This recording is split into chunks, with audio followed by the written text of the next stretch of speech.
Bom dia, boa tarde, boa noite, sejam muito bem-vindos ao MBCV Cast. Nós estamos falando do Rio Grande do Sul e você é muito bem-vindo aqui no nosso canal, porque todas as segundas-feiras, às 9 horas da manhã, nós temos uma conversa, um papo, uma reflexão, como você quiser chamar, com o apóstolo Neuci José Rorato, onde nós falamos sobre a vida, sobre a existência, sobre os sentidos da vida.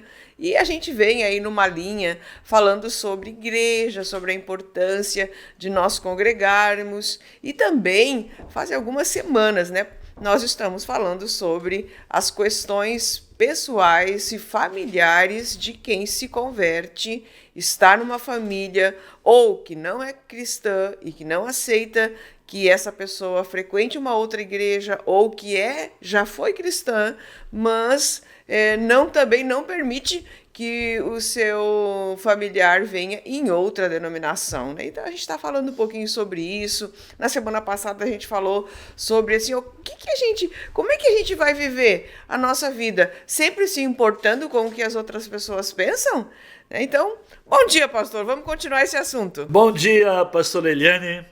Um lindo dia a todos os que nos seguem e que a graça potencialize, abra o seu entendimento e lhe dê sede e fome da palavra.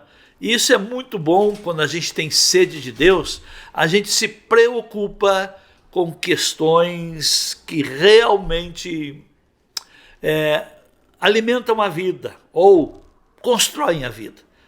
Então é um assunto muito interessante trabalhar nessa linha, pois a vida ela é construída em cima de convicções. E aí nós vemos o desenvolvimento das construções. É um assunto que eu falei também bastante para a comunidade, sobre fundamentos, sobre o construir da maneira certa. E exatamente essa heterogeneia de nível, heterogeneia de capacidades, heterogeneia de resultados. Uma comunidade que recebe a mesma palavra, tem os mesmos expedientes, tem acesso a tudo, todos com a mesma liberdade e oportunidade e tem resultado diferente. Temos que descobrir para diminuir essas diferenças, né? Porque cada um recebe a mensagem e vai reproduzir e vai interpretar. Acho que é essa a palavra, né? Cada um vai interpretar a mensagem conforme aquilo que foi construído em si. Porque, às vezes, até a pessoa está falando, o pastor está falando alguma coisa e a pessoa está interpretando de outra maneira, e muitas vezes já aconteceu comigo, com certeza já aconteceu com o senhor, de alguém citar alguma coisa que você disse, mas você olha e diz, eu não disse isso. Eu não quis dizer isso.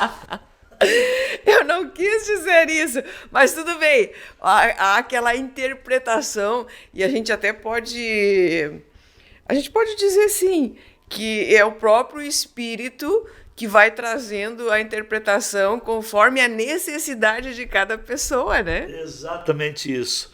É muito linda a obra, a ação do Espírito Santo, que a mesma palavra que é ministrada no altar, tem pessoas aí de nível superior, tem pessoas em diversas formações, capacidades, níveis, também faixa etária, do adolescente ao idoso, e todos entendem a medida da fome que tem, do desejo que tem e da abertura que dá. O Espírito Santo dosa para cada um, segundo a capacidade. Eu fico às vezes surpreso, porque às vezes Deus me dá palavras bem confrontativas. E eu vejo assim, muitos eu conheço o nível, a capacidade, e esse fulano eu acho que não vai absorver direito isso. E com aqueles que eu tenho às vezes preocupação, porque eu sei a capacidade que tem até de entendimento, e acaba tendo um bom entendimento daquela palavra que nós julgamos que é muito forte. Por isso que o religiosismo tenta nivelar todo mundo igual. Não. Deus trata na individualidade. O Espírito Santo, ele é um professor. E o professor é uma pessoa capacitada, que entende a capacidade cognitiva de seus alunos. E à medida que vai descobrindo, que vai conhecendo o aluno, vai dosando, vai oportunizando, vai liberando e vai investindo. O Espírito Santo é um professor por excelência, uma capacidade acima desses doutorados em educação, em pedagogia, em psicologia. Por isso que eu cada vez mais me apaixono por Deus, pelo seu reino, pela maneira prática e pela maneira completa que ele tem de ajudar o ser humano quando o ser humano quer ser ajudado. Precisa ter o coração ensinável. E são poucas as pessoas que têm o coração ensinável. Porque normalmente quando a pessoa chega na igreja, ela chega prepotente. Isso é nato do ser humano. Essa prepotência de achar, não, eu sei como é que funciona, né? Não queira me ensinar. Então, até que a palavra vai alcançando o coração, a pessoa vai reconhecendo que precisa de mudança, e ela vai vendo que ela está sendo confrontada, então ela, não, realmente, isso aqui eu não tô bem nessa área. Então ela vai identificando as áreas que ela precisa mudar, então isso vai um tempo, vai uma demanda. Mas é interessante isso, né, pastor? Como como o Espírito Santo tem essa capacidade, né, de alcançar o coração das pessoas, as necessidades das pessoas. Mas quero lembrar que na semana passada a gente falou um pouco sobre essa questão de se preocupar com o que os outros pensam, porque a gente tratava sobre essa questão de voltar para a igreja. Quando a pessoa, por algum motivo, ela saiu da igreja, e aí ela se torna um pouco perdida, ela vai e confirma em outras igrejas que todo mundo tem seus problemas, que todos os pastores têm seus problemas, e aí ela quer voltar, mas às vezes ela tem vergonha de voltar, então ela... Enfim, a gente falou sobre esse assunto. Se você quer ouvir um pouquinho sobre isso, está no nosso episódio da semana passada, né? Mas eu lembro que no episódio da semana passada, enquanto o senhor falava, eu pensava numa imagem. Veio uma imagem na minha mente. E findou que a gente entrou nos outros assuntos e passou. Mas a imagem que veio na minha mente é de uma árvore plantada. E não se planta uma árvore gigante, ela precisa começar lá devagarzinho. E isso veio com respeito à questão de você permanecer na igreja. Você permanecer na igreja tem algumas raízes, né, pastor, que elas são muito profundas, e as raízes estão crescendo e parece que a árvore parou. Quando tu está aqui olhando, a árvore não pegou a árvore. Mas é que a raiz está se aprofundando, e depois de um tempo daí ela começa a vir para cima. Então, o fato de você estar pulando de igreja em igreja, tentando buscar alguma coisa que agrade a tua alma, isso se torna perigoso, porque tu não consegue estabelecer uma fé produtiva, né? Aí está uma realidade. As pessoas estão mais preocupadas em resultados imediatos do que uma construção de futuro. Por exemplo, se você não fundamentar a sua fé, você não vai ter resultados de fé, não vai ter uma fé que lhe mantenha em pé. E aí, como não fundamentou a fé, começa a faltar coragem para desafios, faltar coragem para uma entrega maior, para um confiar em Deus mais completo, tudo porque não buscou esse conhecimento. E a gente só pode se entregar a uma pessoa, e Deus é a principal pessoa Deus é Deus Pai, ele é a pessoa como Pai. Mas à medida que a pessoa tem intimidade com o Pai, se entrega. Andando com o Pai, não teme desafios, não teme nem riscos, nem perigos, não teme o inimigo. Então hoje, essa insatisfação, essa necessidade de estar procurando um lugar melhor, sabe qual é a principal causa? As raízes de suas convicções não se aprofundaram, não encontraram a base para você ser aquilo que sonha ser, para você se desenvolver naquilo que é o seu desígnio, o seu projeto, seu sonho de consumo, a sua construção de vida de um futuro bem-sucedido. Porque até mesmo quando se sonha na vida secular para uma profissão, tem aquela parte da raiz, né? A busca do conhecimento, o preparo acadêmico. Como é que você vai crescer como árvore para dar muito fruto se você não deu espaço para as raízes do conhecimento lá buscarem a parte melhor ou se direcionarem? Um dia, vou fazer uma colocação prática aqui, como a lei da semeadura, a lei da semente, da sementeira, nos ensina muito sobre a vida. Eu estava observando, eu tenho meu sítio, e lá tem as árvores frutíferas. Eu estava observando, e observei lá um pé de romã, muito mirrado, um pouco mais alto que essa mesa, e tinha lá uma meia dúzia de romã maior que uma mão. E comecei a ler isso aí, vem se desenvolvendo. Por onde é que passa aquilo que aquela fruta, da onde aquela fruta recebe o que ela se torna? Vem lá da raiz, passa pelo caule, vai até o galho, vai até onde nasceu a flor, agora está um fruto. Um fruto, no começo, é uma coisinha minúcia, bem pequena, e depois se torna tudo aquilo. E se você pegar um romã verde e cortar, não se aproveita nada, está lá branco por dentro. Mas com o tempo vai mudando, vai adocicando, e vai se repartindo em camadas e vai se colorindo. Da onde vem isso aí? Lá da raiz.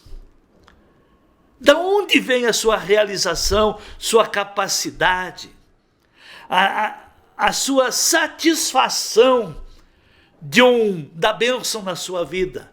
Vem das raízes da sua fé. Como Paulo fala, podemos até ler aqui, lá em Colossenses capítulo 2, versículos 6 e 7, Paulo diz assim: ora, como recebestes a Jesus, o Senhor, assim andai nele. Eu estou andando em Jesus. Mas como é que Paulo ensina nós a andar em Jesus? Nele, em Jesus, radicado, ligado, pertencente. E, que mais? Edificados, confirmados na fé, tal como fostes instruídos, e crescendo em gratidão. Porque quanto mais a pessoa firma suas raízes nos fundamentos do reino, mais a pessoa cresce em satisfação. A nossa satisfação resulta em ações de graça, em gratidões, em reconhecimento, em louvores, em amor comprometido. Por que que Paulo diz que o amor de Cristo me constrange? Porque à medida que ele foi tendo um conhecimento, conhecendo lá o propósito divino para com a vida dele, e o preço que foi pago para aquele Saulo, perseguidor de cristão, se tornasse um grande apóstolo, ao ponto de ele descobrir que o verdadeiro valor da vida para ele era Cristo.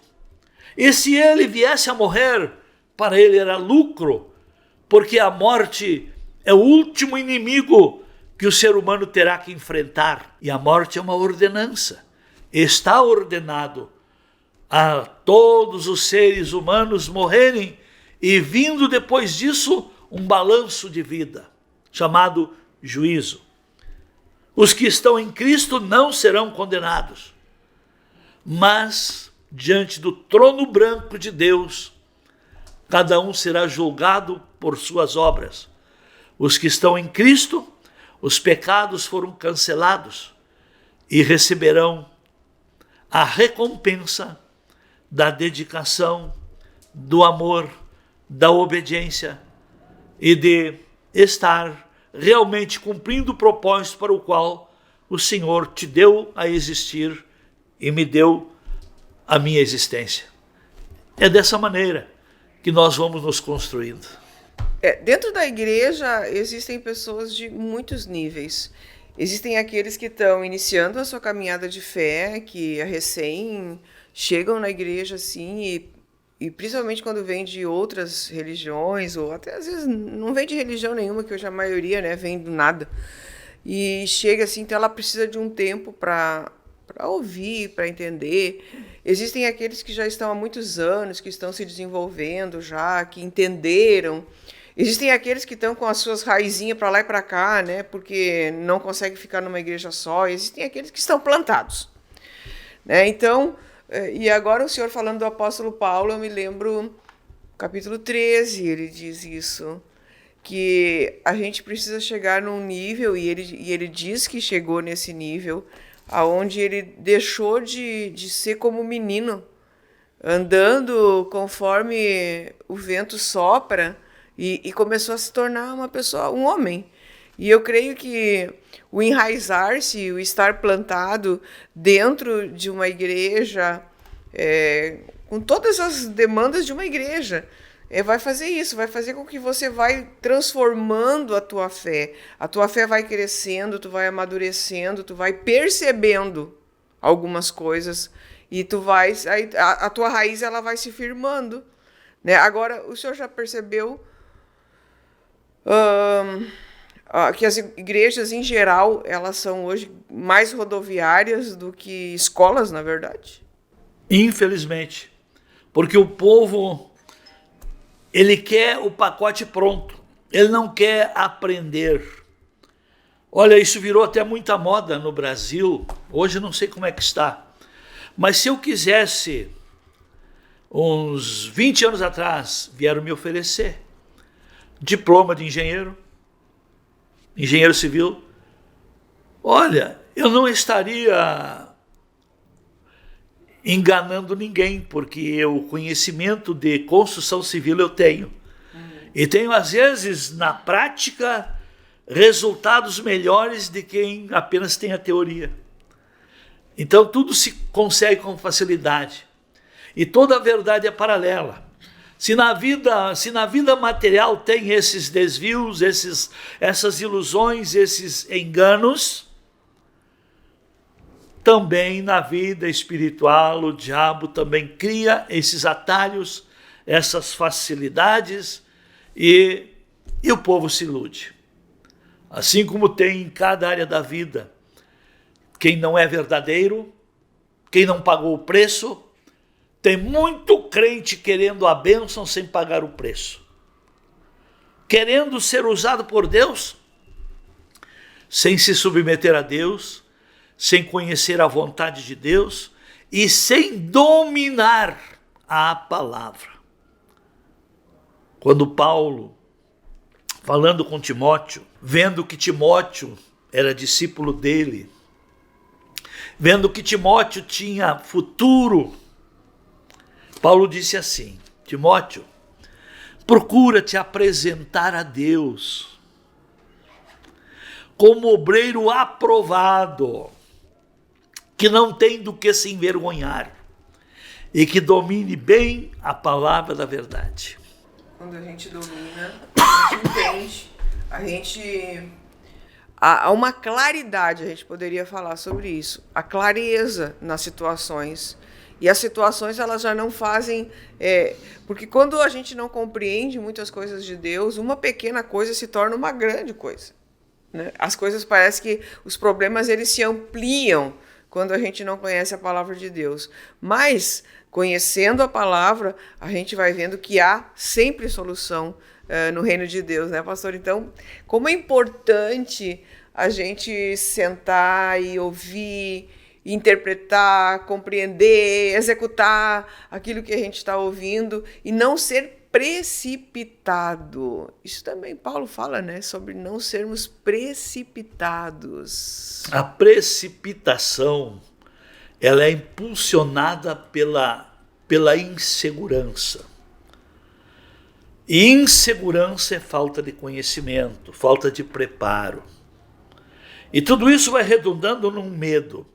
E uma das coisas que nós podemos usar como lições e aplicações ilustrativas, por que o povo de Deus ficou 40 anos no deserto? Sendo que aquela trajetória era para poucas semanas.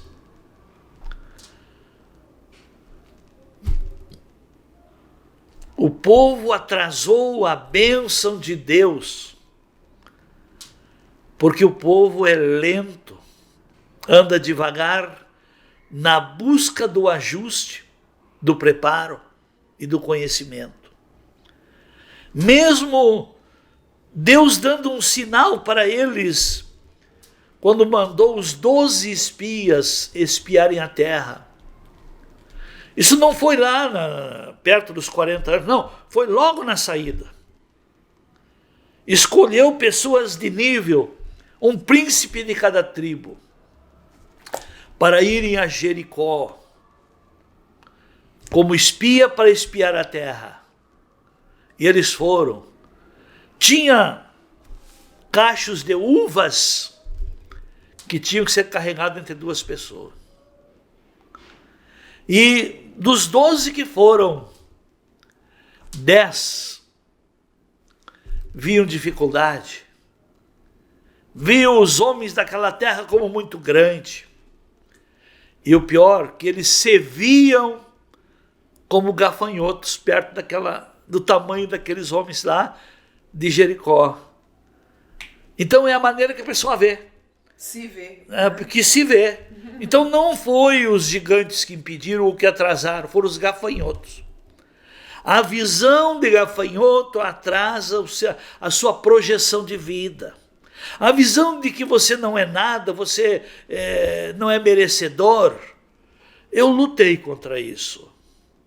Hoje eu estou, e está sobre mim um nível de responsabilidade que só pela graça, para mim, com alegria tocar em frente.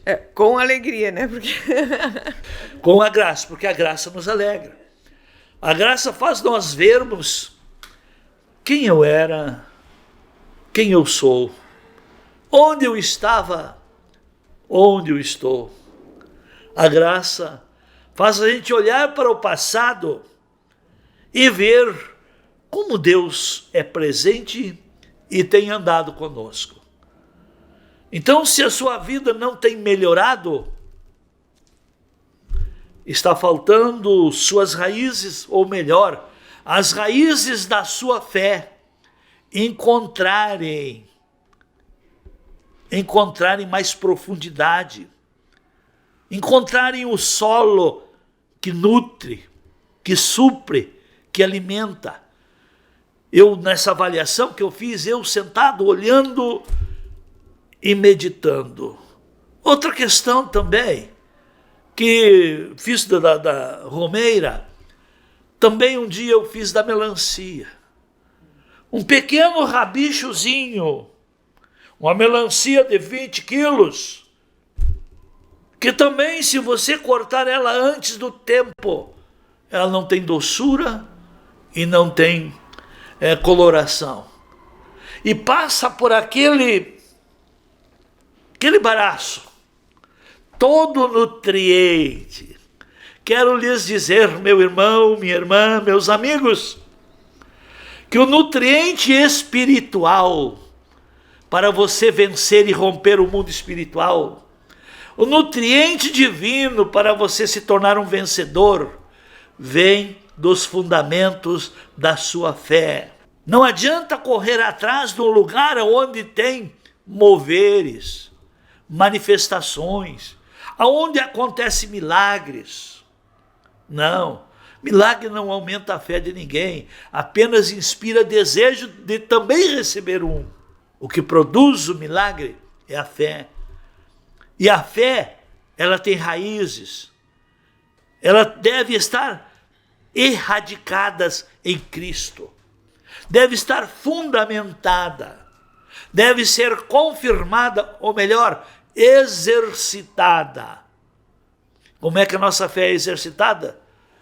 Pelas provas, pelas lutas. Por exemplo, como é que uma pessoa exercita o conhecimento que está adquirindo para a sua formação profissional? São as provas. Cada escola, cada faculdade, cada curso tem a sua avaliação. Só que não adianta, não vai trazer solução o método que o mundo já está aplicando. Hoje as escolas primárias, parece que não pode, as públicas, né? Não pode reprovar o aluno. É obrigado a passar. Assim como muitos cristãos acham que porque tem um ano de fé, ou 2 ou 10, Deus tem o dever de abençoá-lo. Não.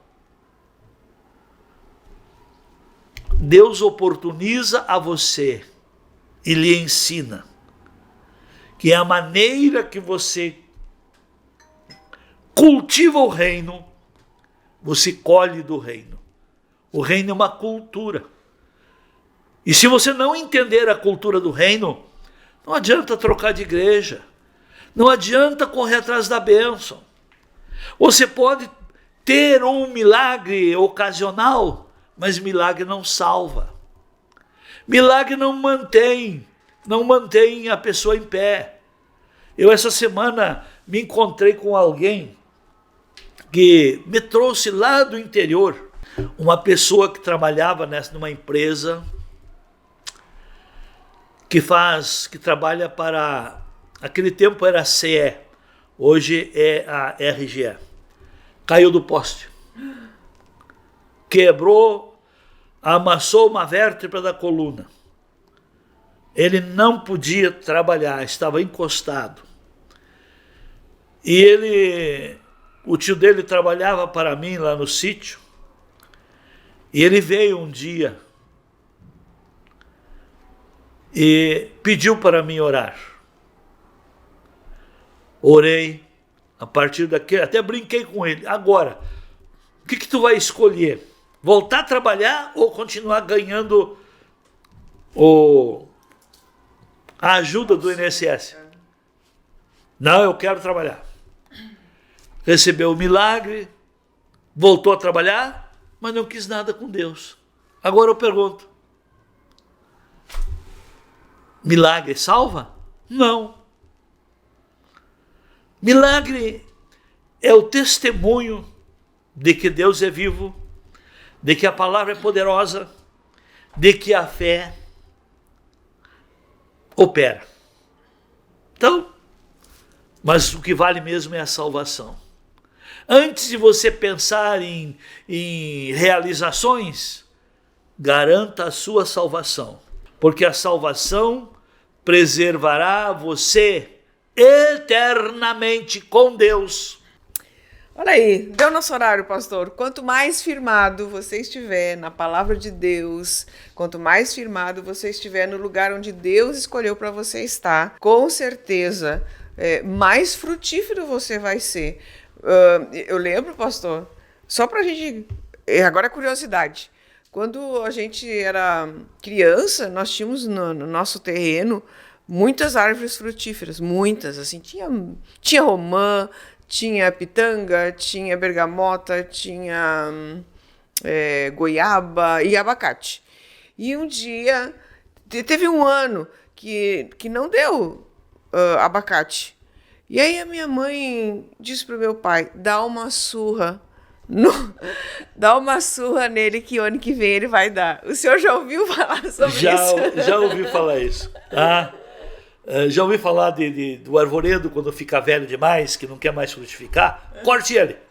Corte os principais galhos, que aí ela vai nascer brotos novos e vai voltar a ser frutífero. Tem muita gente precisando de uma surra, então, né? Então é isso aí, pessoal. Espero que você tenha gostado. Curte, compartilha, né? Dá um like para que a gente possa permanecer firmes aqui no YouTube. Obrigada, pastor. Deus abençoe. Obrigado, Deus abençoe. Bola para frente. Até mais.